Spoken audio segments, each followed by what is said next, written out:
You know, most times when people tell me, oh, I lost someone, and I say, oh, was the person sick? And the person says, yes. In my mind, I always feel consoled that, okay, thank God you didn't shock them like that. But even when you know that somebody is dying, I feel like nothing still prepares you for how final death is at the end of the day. Like, I knew that she was going to pass, but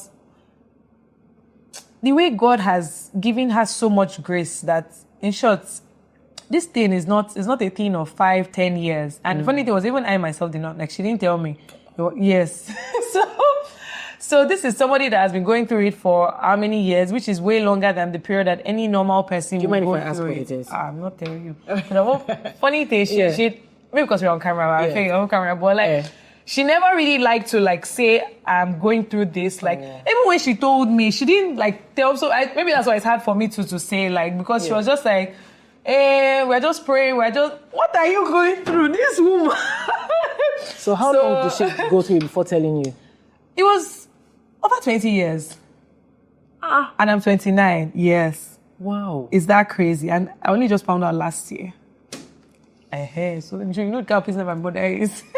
So even when I was like, at that funeral, I remember, I found myself just looking back and saying, God, thank God did you not take my mother 10 years ago. Like, I was near to that funeral and I was just being like, hey, God, don't let anything trigger me at this funeral. Or like, because it's just a week. I was just remembering my own mom's funeral. So I'll start feeling bad. But I left there with so much gratitude because the way God, I think the way God just made me see things, it was from a place of gratitude. I was like, if my mom passed 10 years ago, where will I be?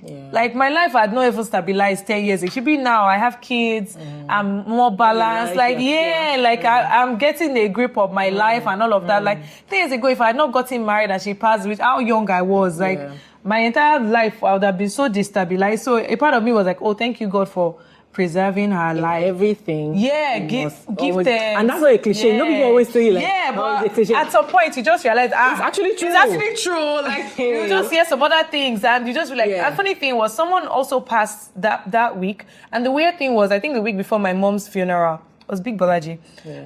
I just took her phone because I was like, this one, that half of my mom's people go, I don't know them. Let's not be that they'll say it's all my people that I packed for the funeral service. And let me try and see the people on her contact list that hasn't been invited. So I saw Big Bolaji in her contact and I just messaged him, I don't know if you know that she passed. So this is her daughter. I just wanted to invite you for the funeral because I saw like their chat through and I knew that they had a relationship. And it was just like, send your account numbers. But send your account number, but I didn't send it because I don't really like bothering people like that. And now I hear that a few days after the funeral, he passed. I was like, what? I chatted with this person on Mom's phone. So you just hear some